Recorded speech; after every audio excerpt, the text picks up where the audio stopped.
आघात. लेखिका प्रिया उंबरकर. वाचक स्वर सिद्धी गायकर.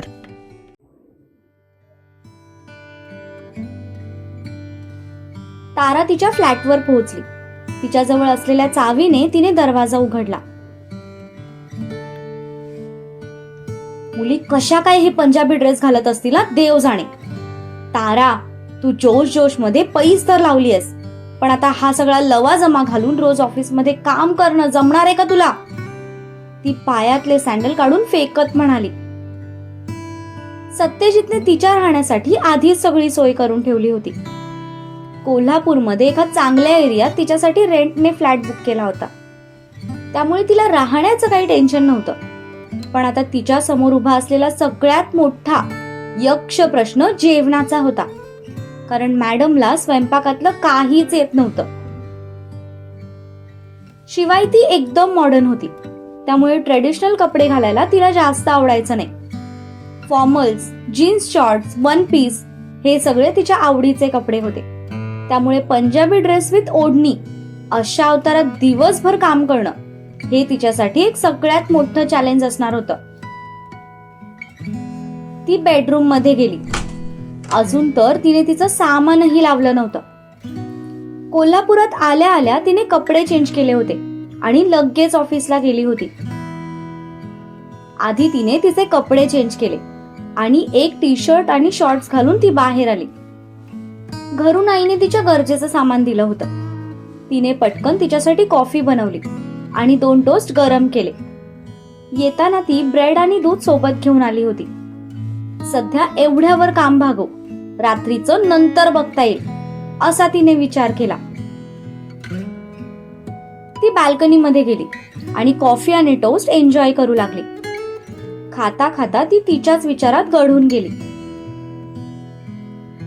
काही महिन्यांपूर्वी सत्यजित कामानिमित्त पुण्याला गेला होता. तेव्हाच त्याने पहिल्यांदा ताराला बघितलं होतं.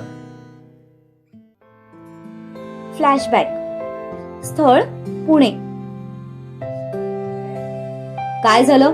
गाड्या का थांबल्यात सगळ्या? सत्यजितने मोबाईल मध्ये घातलेलं डोकं वर काढत विचारलं. संध्याकाळचे 6 वाजले होते. ऑफिस सुटायची वेळ असल्याने रस्त्यावर भरपूर गर्दी होती. सर, ते समोर पोलीस गाड्यांची चेकिंग करतात, ड्रायव्हरने उत्तर दिलं. यावर मात्र सत्यजित काहीच बोलला नाही, कारण त्याला पोलिसांच्या कामात व्यत्यय आणायचा नव्हता. 15-20 मिनिटांनंतर त्याची गाडी चेकिंग साठी पोहोचली. पण तिथल्या एका व्यक्तीला बघताच सत्यजितचे डोळे चमकले. त्या ऑफिसरने पण जेव्हा सत्यजितला बघितलं तेव्हा त्याच्याही चेहऱ्यावर आनंद पसरला. सत्यजित, तू? तो म्हणाला. अजय? सत्यजितने पण आश्चर्यचकित चेहऱ्याने विचारलं. सत्यजित खाली उतरला. कितीतरी वर्षांनी दोघे मित्र आज समोरासमोर उभे होते, ज्याचा आनंद दोघांच्याही चेहऱ्यावर दिसून येत होता. दोघांनी कडकडून एकमेकांना मिठी मारली. व्हॉट अ प्लेझंट सरप्राईज यार, किती वर्षांनी बघतोय मी तुला, अजय सत्यजितला म्हणाला. हो ना, तू कोल्हापूर सोडलं आणि नंतर आपला कॉन्टॅक्टच झाला नाही, पण वाव यार, तू ऑफिसर झालायस. शेवटी तुझं स्वप्न तू पूर्ण केलं तर, सत्यजित त्याच्या खाकी वर्दीकडे बघून म्हणाला. हो मग, अजय हसून म्हणाला. पण ही गाड्यांची चेकिंग वगैरे? सत्यजितने विचारलं. अरे, आम्हाला खबर मिळाली की याच रूटवरून ड्रग्ज नेण्यात येणार आहेत, त्यामुळे पुढे नाकाबंदी करून आम्ही सगळ्या गाड्यांची चेकिंग करतोय, अजयने उत्तर दिलं. अजय म्हणजे ताराचा मोठा भाऊ, जो एक IPS ऑफिसर आहे. ओके, माझी गाडी चेक करून घे, मग बोलू आपण, म्हणजे मागच्या गाड्यांना त्रास नको, सत्यजित म्हणाला. मस्करी करतोयस का माझी? अजय हसत म्हणाला. नाही रे, मस्करी करत नाहीये, खरं तेच बोलतोय, सत्यजित म्हणाला. तो आपलं ऐकणार नाही हे अजयला माहित होतं, म्हणून त्याने त्याच्या माणसांना गाडी चेक करायला लावली. गाडी चेक झाल्यानंतर ड्रायव्हरने गाडी साईडला घेतली. अजय आणि सत्यजित पण बाजूला आले. मग अचानक पुण्याला कसं काय येणं केलंस? अजयने विचारलं. अचानक नाही रे, कामानिमित्त आलोय. इकडे मी आमच्या कंपनीची एक ब्रांच सुरू केली आहे. याच्याच कामानिमित्त आलो होतो आणि आता कायम येणं जाणं चालू राहील. तू सांग, तुझं काय चालू आहे? लग्न केलंस की नाही? सत्यजित त्याच्या खांद्यावर हात टाकत म्हणाला. लग्न नको रे बाबा, माझी लग्न करण्याची हिम्मतच होत नाही. घरचे ओरडत असतात लग्न कर लग्न कर, पण मी मनावर घेत नाही. बायकोला देण्यासाठी माझ्याकडे वेळच नाही, तर काय उपयोग आहे लग्न करून? पूर्ण जिल्हा सांभाळायचा म्हणजे सोपी गोष्ट नाही ना. फोन आला की पळावं लागतं, त्यात कुठे लग्नाचा झंझट डोक्यामागे लावून घेऊ? अजय हसत म्हणाला. मग काय आयुष्यभर असंच राहणार आहेस का? सत्यजितने विचारलं. नाही रे, करेन लग्न, पण सध्या नाही. सध्या मला या कामाचा एवढा अनुभव नाही. आधी थोडंसं सेटल होऊ म्हटलं, मग करू लग्न. बरं माझं सोड, तू सांग, तुझं झालं की नाही लग्न? अजय सत्यजितला म्हणाला. नाही रे, पण लवकरच होईल. सत्यजित दुर्वाचा चेहरा आठवत म्हणाला. अजय आणि सत्यजितची ही भेट तेव्हाची आहे जेव्हा सत्यजित दुर्वाचं शिक्षण संपायची वाट बघत होता आणि तिच्यावर एकतर्फी प्रेम करत होता. अरे वा, म्हणजे तू माझी वहिनी आधीच शोधून ठेवलीस वाटतं. अजय त्याच्याकडे बघून हसत म्हणाला. असंच काहीतरी समज. सत्यजित ब्लश करत म्हणाला. अरे आपण काय इथे रस्त्यावर बोलत बसलोय? चल, इथून माझं घर जवळच आहे, घरी जाऊन बोलूया. इतक्या वर्षांनंतर भेटलोय, खूप काही बोलायचंय तुझ्याशी. अजय म्हणाला.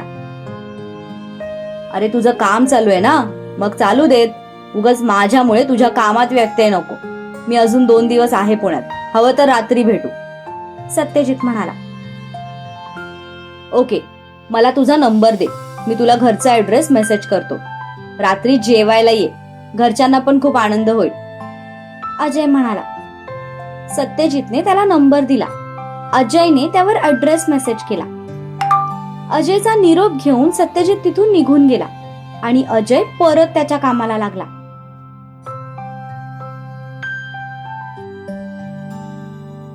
त्याच रात्री सत्यजित अजयच्या घरी आला. अजय 10वी पर्यंत त्याच्या मावशीच्या घरी म्हणजे कोल्हापूरला शिकायला होता. तेव्हा सत्यजित आणि अजयची ओळख झाली होती. पण 10वी नंतर अजय पुण्याला निघून आला आणि त्यानंतर त्यांचा कॉन्टॅक्टच तुटला. त्यानंतर ते आज भेटत होते, त्यामुळे भरपूर गप्पा रंगल्या होत्या. अजयचे घरचे पण सत्यजितला भेटून खूप खुश झाले. त्याचा मनमोकळा स्वभाव, त्याचं बोलकं नेचर अजयच्या घरच्यांना खूप आवडलं. त्यांच्या डोक्यात काहीतरी शिजू लागलं. सत्यजित, तुझं लग्न झालंय का रे? ताराच्या बाबांनी विचारलं. नाही, सत्यजित म्हणाला. एक मिनिट बाबा, तुम्ही पुढे काही बोलायच्या आधी मी क्लिअर करतो. त्याचं लग्न झालेलं नाहीये, पण तो लवकरच लग्न करणार आहे. मुलगी त्याने आधीच शोधून ठेवली आहे. त्याच्यामुळे तुमच्या डोक्यात जर ताराविषयी काही विचार येत असेल ना, तर ते आत्ताच डोक्यातून काढून टाका. अजय म्हणाला. तसं सत्यजितच्या भुवया उंचावल्या गेल्या. तारा कोण? सत्यजित म्हणाला. अरे तारा माझी छोटी बहीण. कदाचित आत्ता तुझ्या लक्षात नसेल, कारण तेव्हा आपलं यावर काही बोलणं झालं नव्हतं. शाळेपर्यंतच आपला संबंध यायचा ना. अजय म्हणाला. काय करते ती सध्या? सत्यजितच्या डोक्यात लगेच प्लॅन सुरू झाले. त्याच्या या प्रश्नावर ताराच्या आईने तिची अगदी डिटेल माहिती सांगितली. कदाचित दुसरं एखादं स्थळ त्याच्या नजरेत असावं असं त्यांना वाटलं. ओके, ती घरी नाहीये का आता? सत्यजित म्हणाला. नाही, आज तिच्या ऑफिस मधल्या मैत्रिणीची बर्थडे पार्टी आहे, तिथेच गेलीये, पण येईलच थोड्या वेळात. तुमच्या नजरेत आहे का कोणी मुलगा? ताराची आई म्हणाली. हो आहे, माझा छोटा भाऊ शिवा. सत्यजित म्हणाला.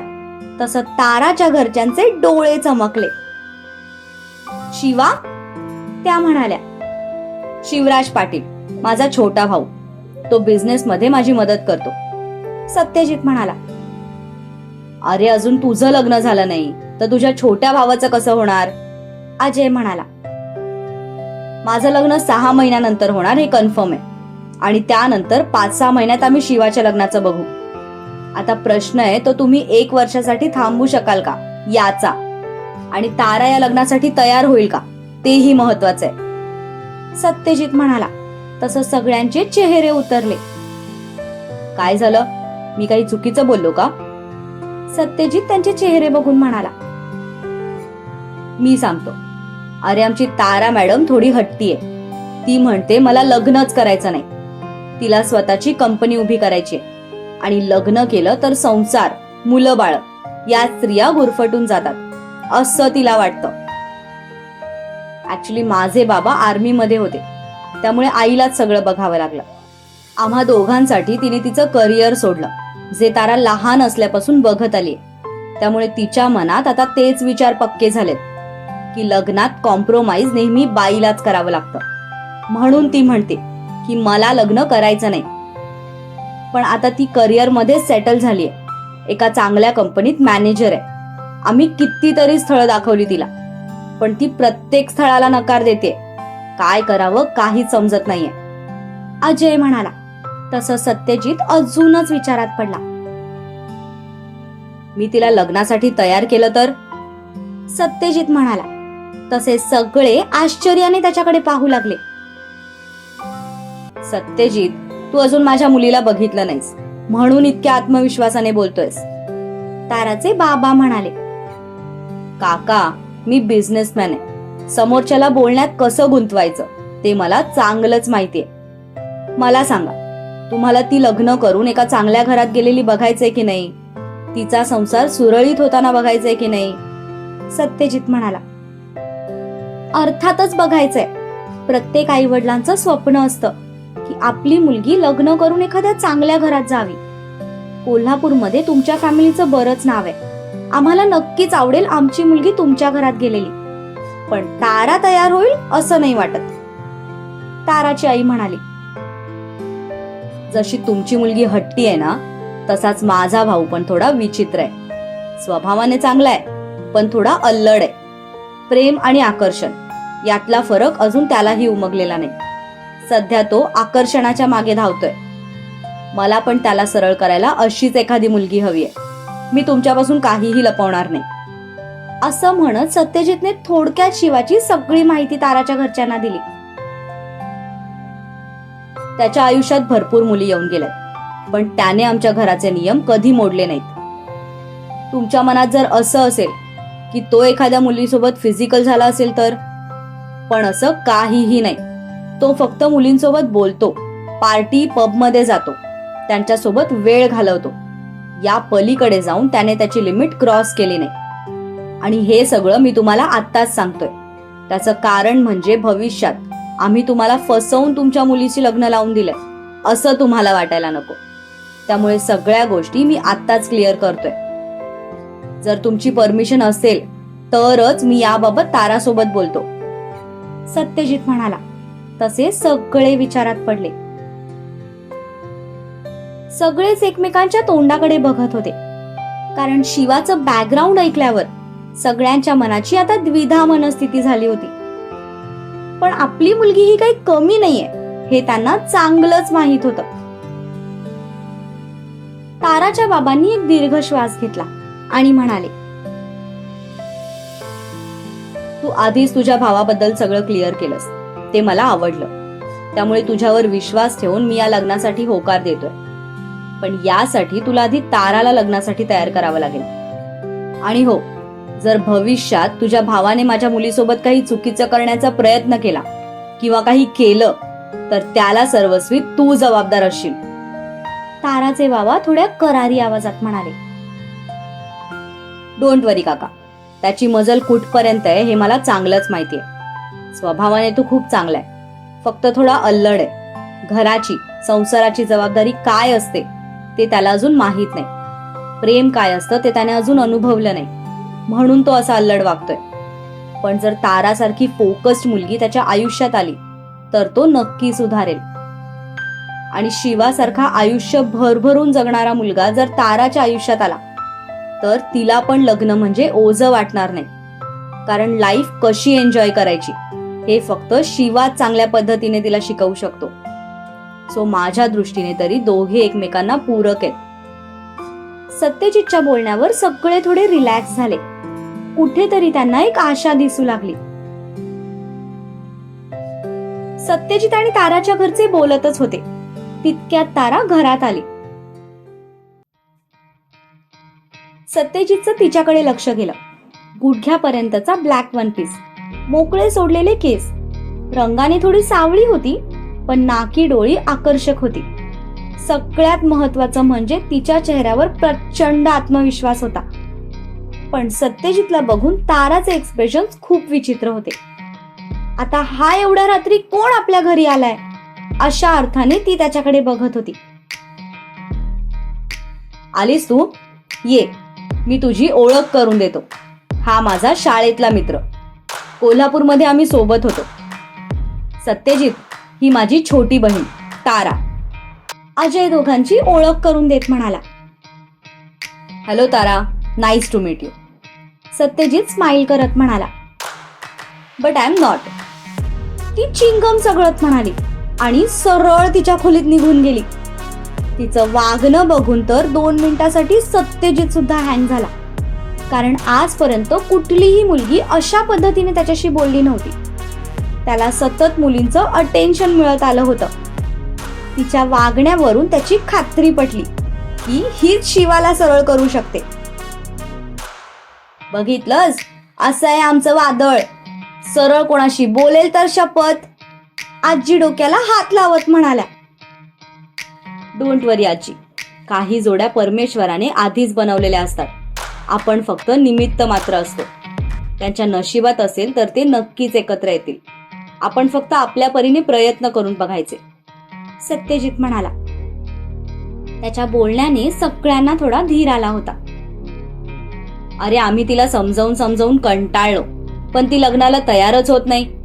प्रयत्न तरी कसे करणार, अजय म्हणाला. ती नक्की तयार होईल. मला फक्त तुमची साथ हवी आहे. असं म्हणत सत्यजितने थोडक्यात त्याचा सगळा प्लॅन त्या लोकांना सांगितला. त्याचं बोलणं ऐकून सगळ्यांचे चेहरे चमकले. कारण ही आयडिया नक्कीच काम करणार हे त्यांना कळालं होतं. पण ताराची आजी आणि बाबा मात्र थोडे गोंधळलेल्या अवस्थेत होते. कारण असं अनोळखी माणसावर विश्वास ठेवून तिला कोल्हापूरला पाठवणं त्यांना बरोबर वाटत नव्हतं. पण दुसरीकडे त्यांना स्वतःच्या मुलीवरही विश्वास होता.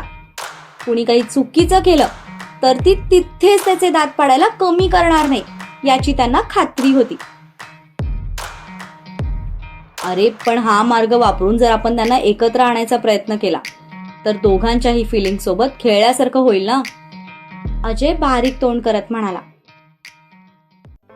अजय, मला सांग, लहान असताना आपण जेव्हा चुका करायचो तेव्हा घरचे आपल्याला मारायचे, ओरडायचे. त्यावेळी आपल्याला ते चुकीचंच वाटायचे ना. पण आपण जेव्हा मोठे झालो आणि आपण भूतकाळात मागे वळून पाहिलं तेव्हा आपल्याला वाटतं की यार त्यावेळी आपण चुकत होतो म्हणून घरच्यांनी आपल्याला योग्य मार्गावर आणण्यासाठी मारलं होतं. त्यावेळी आपल्याला खऱ्या अर्थाने त्यांचा हेतू लक्षात येतो. आता शिवा आणि तारा त्याच सिच्युएशन मध्ये. सध्या त्यांना त्यांची लाईफ चांगली वाटते कारण त्यांच्यावर कुठली जबाबदारी नाही. पण भविष्यात मात्र त्यांचा हा एकटेपणा त्यांना खायला उठेल. समजा तुझं लग्न झालं, तुझी बायको मुलं या घरात आली, तेव्हा नकळतपणे तिच्याही मनात कुटुंबाप्रतीच्या भावना जाग्या होतील. पण जर लग्नाचं वय निघून गेलं तर मात्र तिला हवा तसा जोडीदार मिळणार नाही. आणि तरीही तिने जर नाईलाजाने कोणासोबत लग्न केलंच तरी त्या पार्टनर सोबत तिचं जमेल की नाही याची शाश्वती नाही. त्यापेक्षा आत्ता हा निर्णय आपण तिच्यावरच ठेवूया. मी तिच्यावर या लग्नासाठी कुठल्याही प्रकारची जबरदस्ती करणार नाही. सरळ सरळ एक डील ठेवणार आहे आणि माझी खात्री आहे या 3 महिन्यात खूप काही बदललेलं असेल. मी शब्द देतो तुम्हाला, 3 महिन्यानंतर कोल्हापूरवरून जी तारा या घरात येईल ना ती एक वेगळीच तारा असेल, जिला कुटुंबाची, माणसांची, नात्यांची किंमत कळालेली असेल. प्लीज एकदा माझ्यावर विश्वास ठेवून बघा. आणि राहिला प्रश्न तिच्या सेफ्टीचा, तर ते मी सगळं बघतो. तिला कुठल्याही प्रकारचा त्रास होणार नाही याची मी काळजी घेईन. अगदी लहान बहिणीसारखं जपेन तिला. त्यामुळे प्लीज तुम्ही या सगळ्याचा एकदा विचार करा. सत्यजित ज्या आत्मविश्वासाने बोलत होता त्यावरून सगळ्यांनाच त्याच्या बोलण्यात तथ्य वाटू लागलं.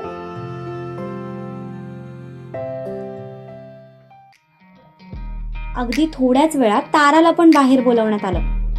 आधी तिला वाटलं की तिचे घरचे तिच्यासाठी सत्यजितचं स्थळ घेऊन आले, त्यामुळे तिला त्या मीटिंगमध्ये काडीचाही इंटरेस्ट नव्हता. पण बाबा ओरडल्यामुळे ती गुपचूप बाहेर येऊन बसली. हॅलो तारा, सत्यजित म्हणाला, पण तिने मात्र काहीच रिप्लाय दिला नाही. फाईन, मला वाटतं तुला बाकी काही बोलण्यात इंटरेस्ट नाहीये, त्यामुळे मी डायरेक्ट पॉइंटवर येतो. तुझ्या घरच्यांनी सांगितलं की तुला स्वतःची कंपनी उभी करायची आहे, राईट? तो म्हणाला आणि तिचे डोळे चमकले, कारण पहिल्यांदा कोणीतरी तिच्या ड्रीम विषयी तिच्यासोबत बोललं होतं आणि त्याची एक्साइटमेंट लगेच तिच्या चेहऱ्यावर दिसून आली. हो, मला कंपनी सुरू करायची आहे, पण सध्या माझ्याकडे तेवढी सेव्हिंग नाही की मी स्वतःचा स्टार्टअप सुरू करेन, आणि घरचे पण मला काही मदत करायला तयार नाही, कारण त्यांना वाटतं की मी लग्न करावं, जे मला मान्य नाही. तारा न घाबरता सगळ्यांकडे बघून म्हणाली, ओके, मी तुझ्या कंपनीला फायनान्स करायला तयार आहे. जेवढा खर्च होईल तो सगळा करायला मी तयार आहे. सत्यजित रिलॅक्स बसत म्हणाला, पण हे ऐकून मात्र ताराच्या भुवया उंचावल्या गेल्या. आणि बदल्यात तुम्हाला काय हवंय? लिसन, मी तुमच्याशी लग्न वगैरे करणार नाहीये, ओके? तारा त्याच्यावर नजर रोखत म्हणाली. तसा तो गालात हसला. नाही ग, माझी पार्टनर मी आधीच चूज केली, त्यामुळे त्याचं तू टेन्शन घेऊ नकोस, सत्यजित म्हणाला. मग नक्की काय हवंय तुम्हाला? ती बारीक नजर करून त्याच्याकडे बघत म्हणाली. बाकीचे तर फक्त त्या दोघांची जुगलबंदी बघत होते. हे बघ, एक साधी सिंपल पैज आहे, ती तुला पूर्ण करावी लागेल, तो म्हणाला. कसली पैज? ती म्हणाली. माझा छोटा भाऊ आहे शिवराज, आम्ही त्याला प्रेमाने शिवा म्हणतो. त्याला मुलींचं वेड आहे, जे मला त्याच्या डोक्यातून काढायचंय. थोडक्यात मला त्याच्या डोक्यावरून मुलींचं भूत उतरवायचंय. ते जर तू करून दाखवलं तर तुझ्या कंपनीला लागणारा सगळा खर्च मी करेन. पण जर तू ते करू शकली नाहीस तर मात्र तुला त्याच्याशी लग्न करावं लागेल, तो म्हणाला. तशी ती थोडी शॉक झाली. तुम्हाला नक्की काय म्हणायचंय? जरा क्लिअर शब्दात बोलाल का? त्याचं भूत उतरवण्यासाठी मला काय करावं लागेल? ती म्हणाली. तुला त्याला स्वतःच्या प्रेमात पाडावं लागेल, ते पण एक सिंपल मुलगी बनून, कारण त्याला मुलींचा भडकपणा आवडतो. मेकअप केलेल्या स्टायलिश मुली त्याचा वीक पॉइंट आहे. पण स्त्रीचं खरं सौंदर्य सादगीमध्ये असतं, याचा त्याने कधी अनुभव घेतला नाही. तू त्याच्यासमोर जायचं, पण एकदम सिंपल मुलगी बनून, आणि सिंपल मुलगी बनूनच तू स्वतःच्या प्रेमात पाडायचं त्याला. यासाठी तुझ्याकडे 3 महिने असतील. जर या 3 महिन्यात तू त्याला स्वतःच्या प्रेमात पाडण्यात यशस्वी झालीस तर त्याच दिवशी तुझ्या कंपनीचा फायनान्स तुझ्या अकाउंटवर ट्रान्सफर केला जाईल. पण जर तू ते करू शकली नाहीस तर मात्र तुला त्याच्याशी लग्न करावं लागेल. तुम्ही काय डोक्यावर पडलात का? समजा 3 महिन्यात तो माझ्या प्रेमात पडला तर मी कशाला नसतं रोडनं मागे लावून घेऊ? ती म्हणाली.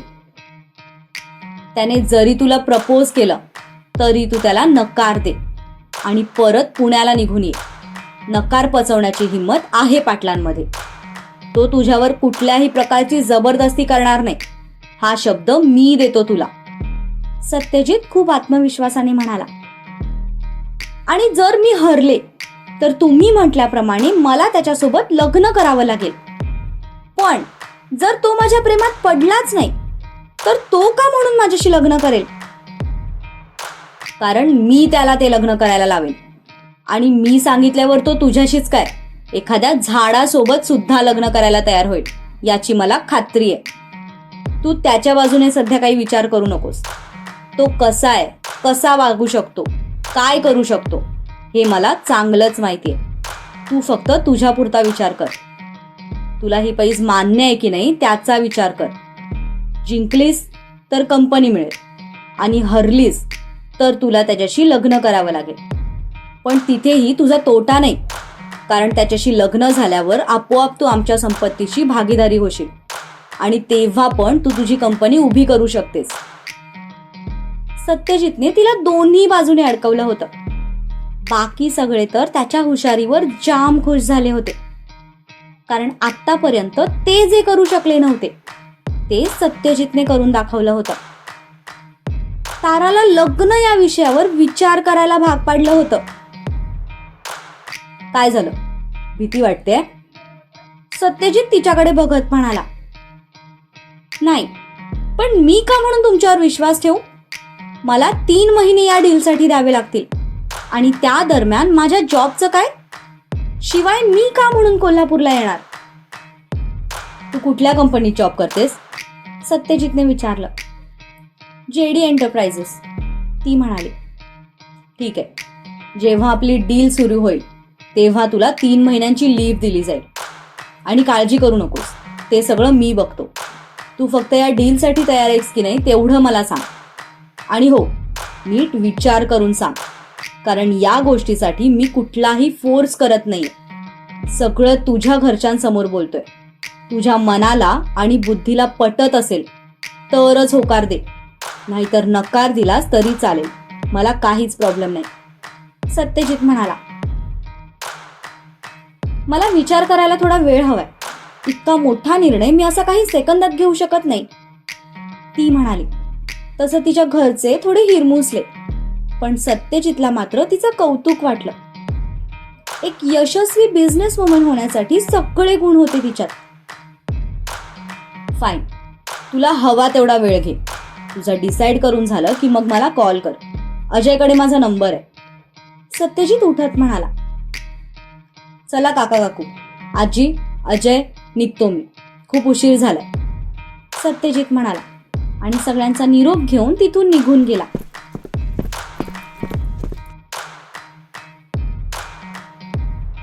हे बघ बाळा, पैज म्हणून नाही, पण एक चांगलं स्थळ म्हणून तू नक्कीच शिवराजचा विचार करू शकतेस असं मला वाटतं. कोल्हापूरला तुझी मावशी आहे, हवं तर तू तिथे जाऊन राहा. एकदा त्या मुलाशी बोल, त्याला भेट, नीट पारखून घे आणि मगच काय तो निर्णय घे, तिची आई म्हणाली. पण तिच्या डोक्यात मात्र फक्त एकच विचार घुमत होता की जर आपण ही पैज जिंकलो तर आपल्याला आपली कंपनी उभी करता येईल.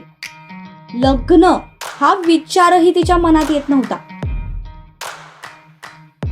खूप विचार केल्यानंतर 8 दिवसांनी तिने सत्यजितला या डीलसाठी होकार दिला. पण नेमकं तेव्हाच दुर्वासोबतचा तो अपघात झाला. शिवाला पण सत्यजितने लपवलं होतं, त्यामुळे सध्या तरी आपण याचा विचार करू शकत नाही असं सत्यजितने तिला कळवलं आणि तो विषय काही दिवसांसाठी तिथेच स्टॉप झाला.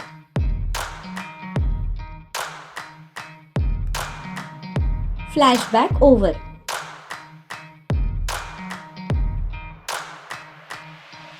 मिस्टर शिवराज पाटील, तुला पटवण्यासाठी मला सध्या तरी तुझ्याच तालावर नाचावं लागणार आहे.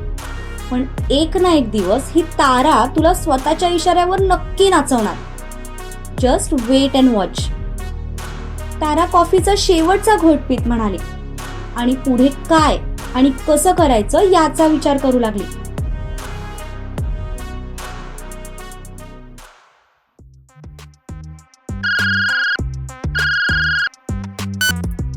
हॅलो, शिवा फोन रिसीव्ह करत म्हणाला. शिवादा, हॉटेल ब्लू स्टारला ये ना, मला सध्या तुझी खूप गरज आहे. मला खूप भीती वाटते रे.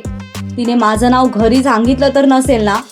आणि हे जर भाईला समजलं की मी तिला किडनॅप केलं होतं तर मामाष्टीच्या आधी भाईच माझ्या अंगात भुसा भरेल. दोन्हीकडून बँड वाजेल रे माझी. तू प्लीज ये ना, मला आज तुझी खूप गरज आहे. पलीकडून सूर्या म्हणाला. त्याचा आवाज ऐकून तो किती टेन्शन मध्ये आहे हे शिवाला समजलं. खरं तर त्यालाही सूर्याच्या अशा वागण्याचा राग आला होता, पण सध्याची त्याची अवस्था बघून तो काही बोलला नाही. त्याने येत असल्याचं कळवलं.